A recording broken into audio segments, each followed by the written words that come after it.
Beatrice was the youngest child of Queen Victoria and Prince Albert, and as often the case with the last born child into a family, they are treated as the baby.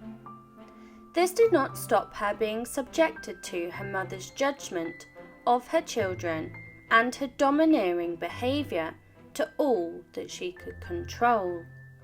Her life as a princess was no fairy tale, and as many of Queen Victoria's children and grandchildren, she suffered greatly throughout her life.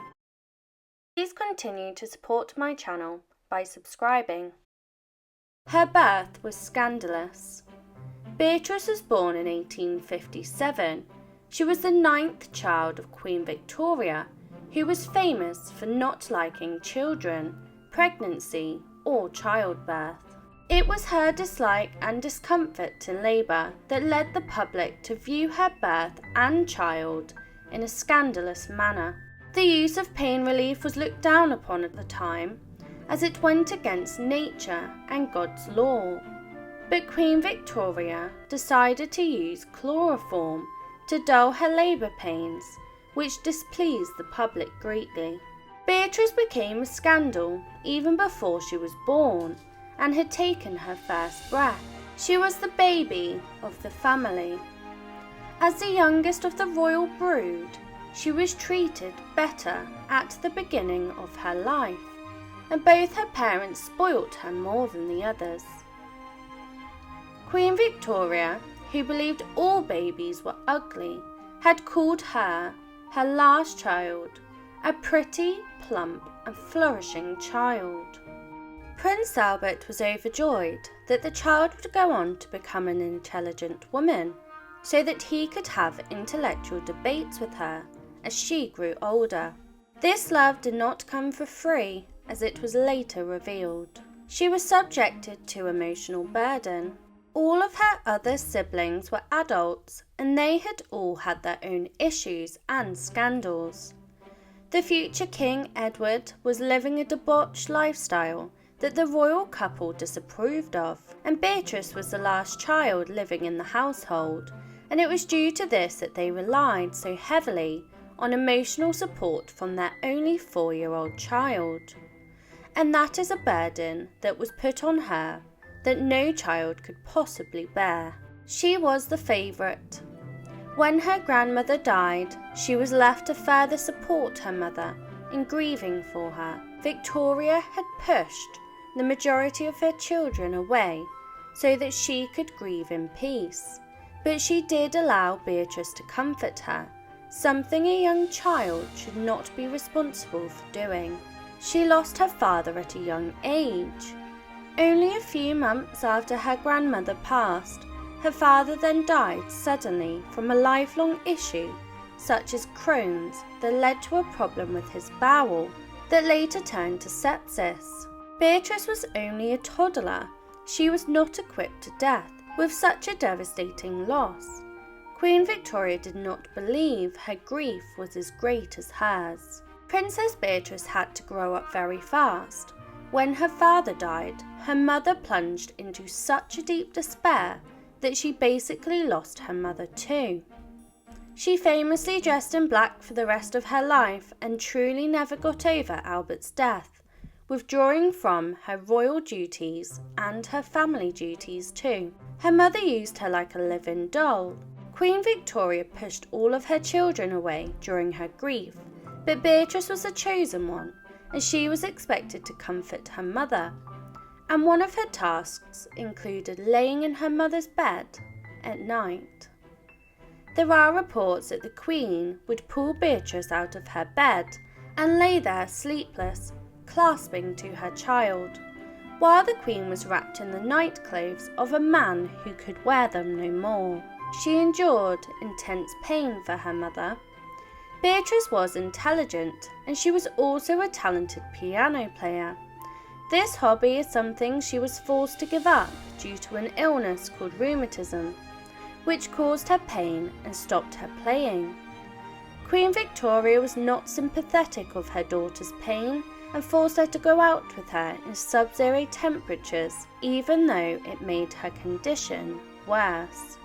Although you would expect this to push Beatrice away from her mother, it in fact did the opposite. She wanted to be a spinster. The child had become the Queen's closest confidant, and she depended on her baby for her emotional support. Beatrice declared at her sister's wedding that she wished to become a spinster and live with her mother forever. Unfortunately, this turned out to be a tragic premonition. Her mother was possessive, and during the 1870s, Beatrice became of age and was ready to find a suitor to marry.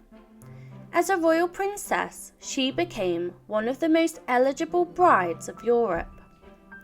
Victoria reminisced on the words spoken by her daughter earlier, that she wanted to live with Victoria, and the Queen was not ready to give up her real-life live-in doll.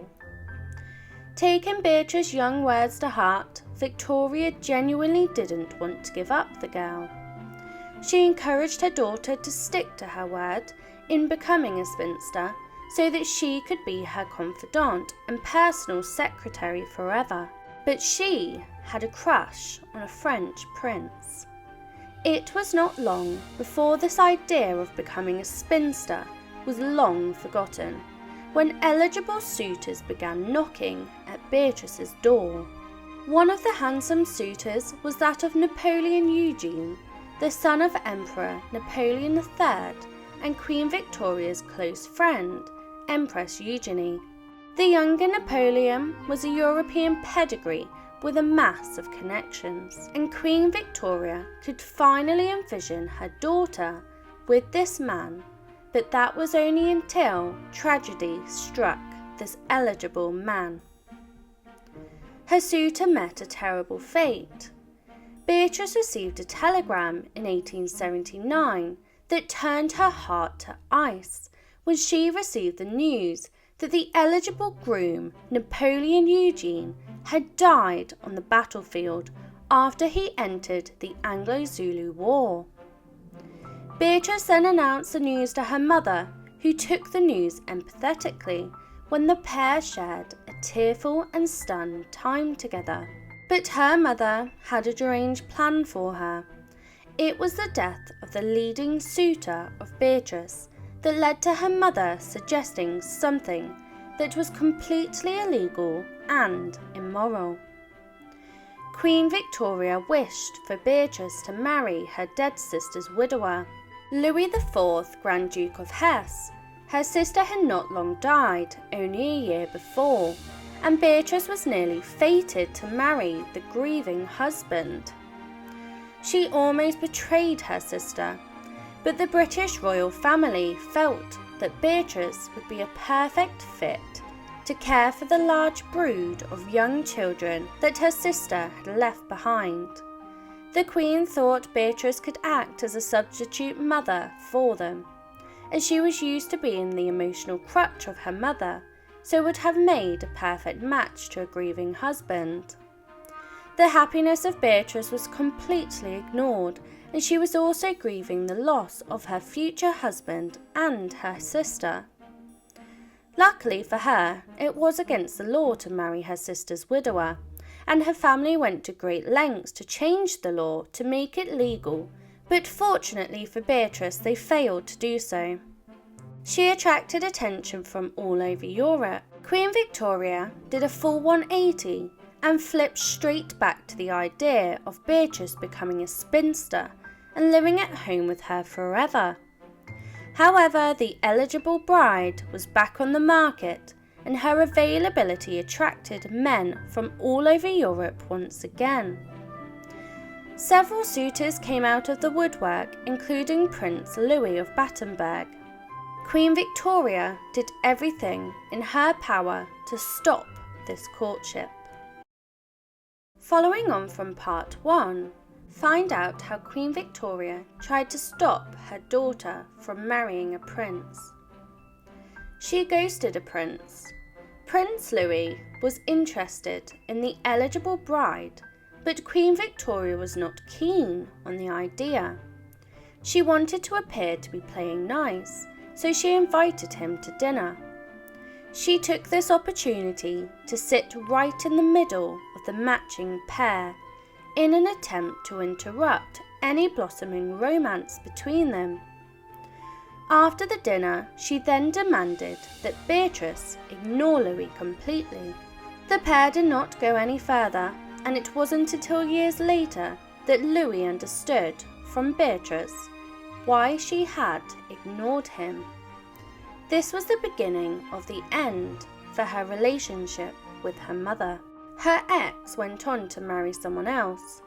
Louis went on to marry someone else after being rejected from the British princess. He instead opted for the easier goal of Beatrice's niece, Victoria of Hesse. Princess Beatrice was invited to the royal wedding, of which she attended, perhaps to show her what she was missing out on. But just as her ex had left the market, another one came along. So she went on the rebound. It was at the wedding that the groom's brother caught her eye, which must have been difficult for Louis to witness.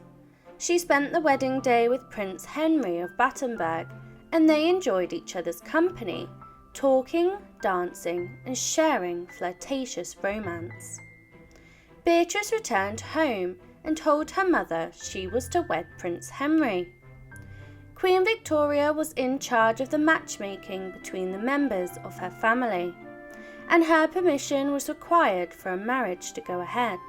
Beatrice was over succumbing to her mother's demands, and so she no longer cared for her opinion on the matter. So her mother gave her the silent treatment. The Queen's response for the princess's rude approach to her match was to famously ignore her. Victoria was devastated at the prospect of her youngest child leaving her. She retaliated with cold and cruel silence and refused to respond to her at all.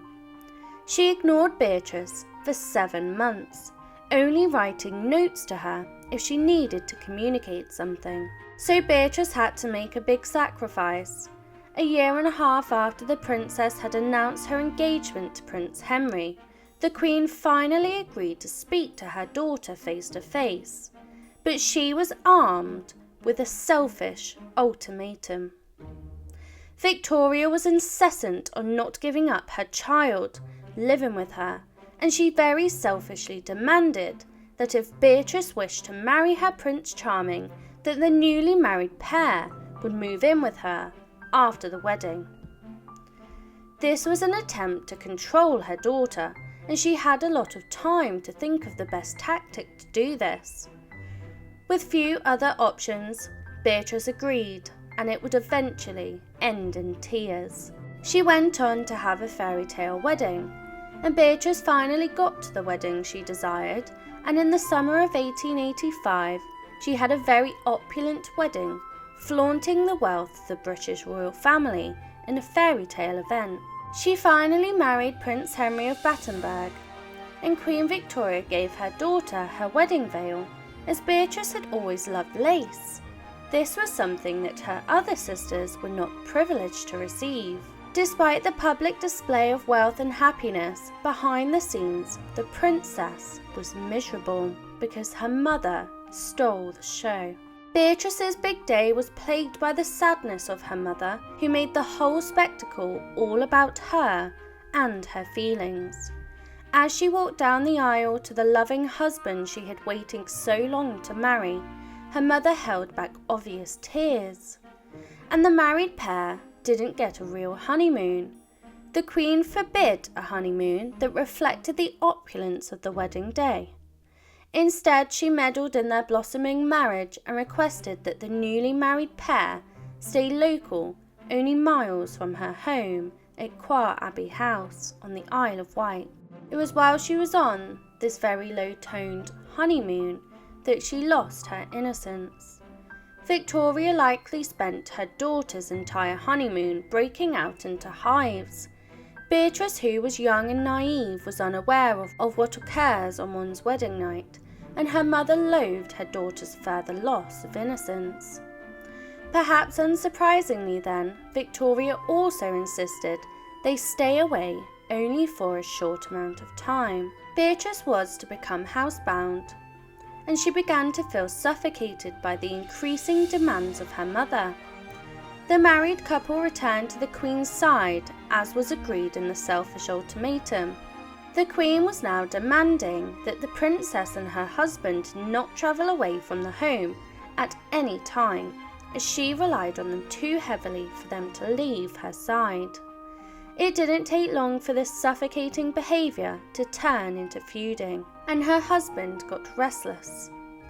Prince Henry loved Beatrice dearly, and it was evident in the long strenuous engagement and the fact that he had put up with his mother-in-law's demands and ultimatums. But the prince had other ambitions in life, and he had his eye on a successful military career. He wanted to see the world, but Victoria had forbid him to leave her side, which probably only made his desire to escape more exacerbated. He began to beg his wife to gain approval from the Queen for him to become an officer in the military. Their request was refused. The Queen did not want him to be put in harm's way. Henry had to get his kicks from somewhere, and this led to the breakdown of their marriage, because his love strayed. Prince Henry was extremely handsome, and his masculine appearance attracted all of the ladies, and well, the prince also noticed them right back.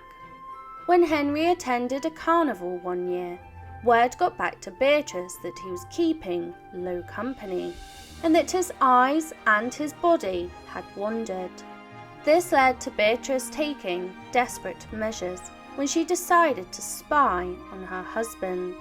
Princess Beatrice was extremely upset and jealous, as most wives would be, at hearing the news that their husband is cheating on them. She was curious of her husband's actions, and she dispatched one of her own Royal Navy officers to tail Henry and keep an eye on him. Her motivation was to stop him from keeping company again, but unfortunately her plan backfired. Beatrice, not surprisingly, inherited just a small amount of her mother's clinginess. The princess had always been happy with Henry, and she loved and enjoyed his company. These feelings were not always reciprocated, however, and due to the intense pressure he was put under by his mother-in-law, he began to feel restless by his marriage and royal duties.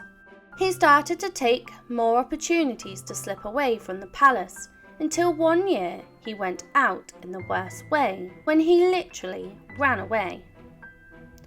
Prince Henry had completely reached his breaking point, and he very unconventionally, for a prince, escaped the palace for good. Or so he thought.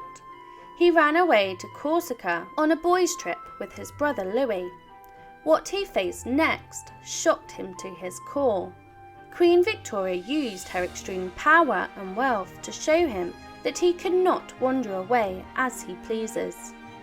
In true royal fashion, she sent a warship to find and bring back Beatrice's errant husband. An expensive retrieval of someone's husband, but an effective one. A mother's worst nightmare. The young princess had to admit that she had consummated the marriage with her husband to her mother when she announced that she was expecting a child. Beatrice had miscarried in the very early months of her marriage, and she was determined not to lose this child too. She therefore reduced her physical activities and social engagements to reduce the risk to her unborn child. But this action led to some very unpleasant consequences, because her mother judged her harshly. Most of the royal household was used to treating Beatrice like a child, but upon hearing the news, Queen Victoria treated her with contempt. Beatrice was still living with Victoria, and so when she was resting during her pregnancy, the Queen would get moody due to her daughter not spending enough time with her. Victoria called her resting moping, and boasted that when she was pregnant, I regularly came to dinner, except when I was really unwell, up to the very last day. Beatrice went on to have a royal brood of her own, and that November Beatrice gave birth to a son, the newest heir to the British throne. They named him Alexander with the nickname Drino. The couple went on to have 3 more children, getting pregnant and giving birth every other year until 1891. Their other children were called Victoria, Leopold and Maurice, but her husband still wanted to abandon her, and in 1895 an old ghost came back to haunt Beatrice. Her husband was back on his quest to join the military, and as he had produced a royal brood of children, he felt even more entitled to it. He had his eye on the Anglo-Asante War in modern-day Ghana, and his request was finally accepted by the Queen, and so Beatrice had a long goodbye ahead of her. In December of that year, Beatrice waved goodbye to her beloved Henry as he went off to fight for Queen and country. After only a couple of weeks, the fatal truth that Victoria had previously envisioned came true, and Henry died. He had contracted a deadly case of malaria.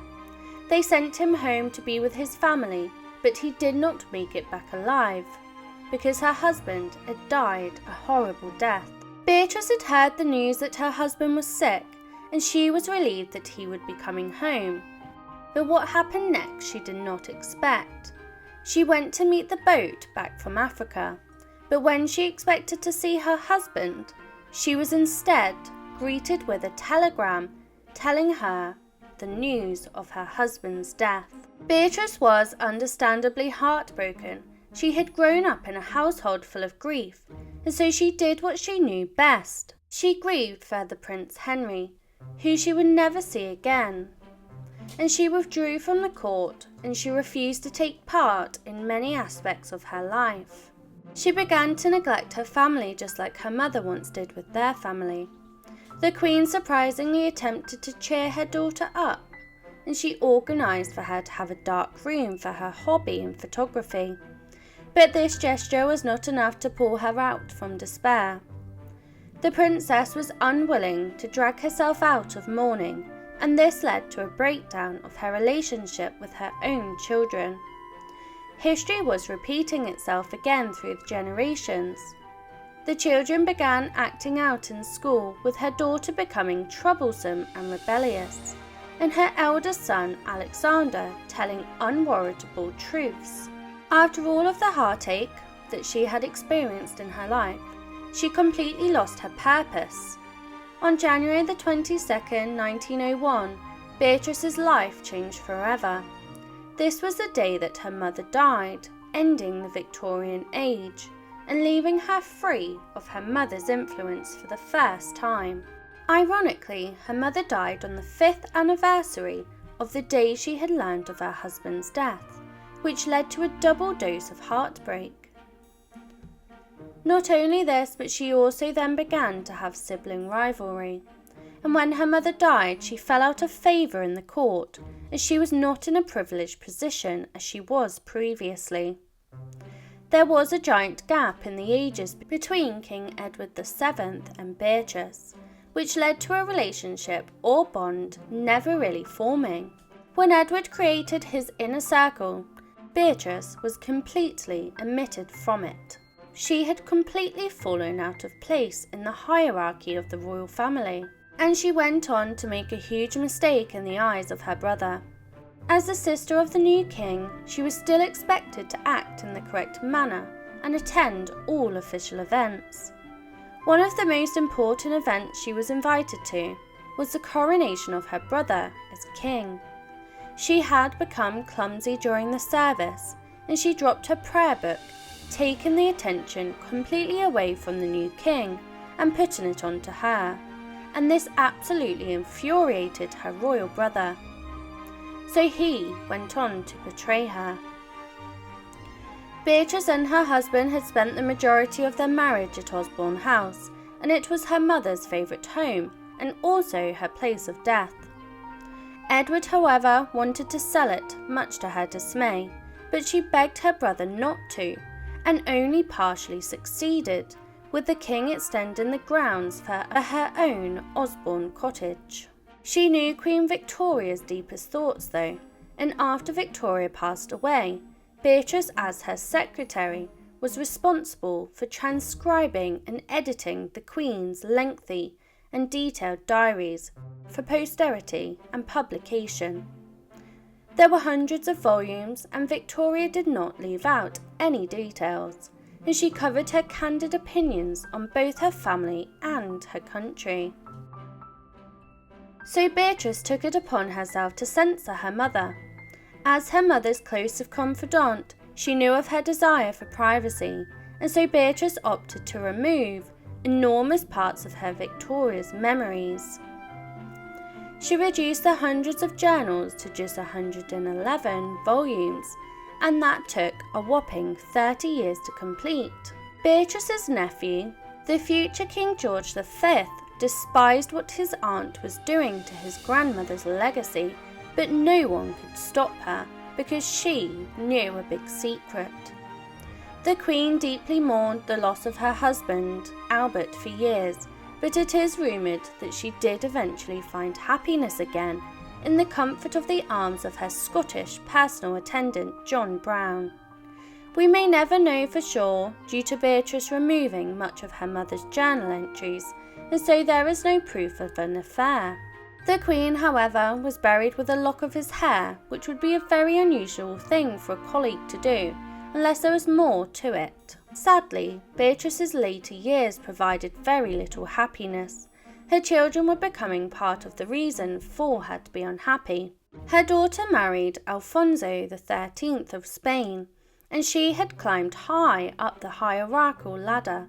But this marriage led to disaster, and Beatrice spent many times consoling her upset daughter when she returned back to England on many occasions. Beatrice was to suffer even more heartbreak when her son repeated history. In 1914, Beatrice saw the outbreak of World War I, and history repeated itself in the life of her son. He joined the military in his father's footsteps, and just like she had also had decades before, Beatrice stayed home and prayed for her young son's safety. Once again, history repeated itself to horrible effect, and she lost her favourite child. World War I only began in the late July of 1914, but Prince Maurice was killed in action before the year was even up. He was caught up in a shell explosion while leading his men across a ridge. He was only 23 years old, and Beatrice was completely devastated yet again by the loss in her life. She once again withdrew from public court after losing her youngest son. She carried the royal disease. The royal family was plagued with a blood clotting disorder passed down by Queen Victoria. The royal disease was a dangerous and often fatal disorder called haemophilia, and it spread all across Europe through the many marriages that Victoria made. Both the Queen and Beatrice were carriers of the disorder, and the evidence of this came to light the hard way.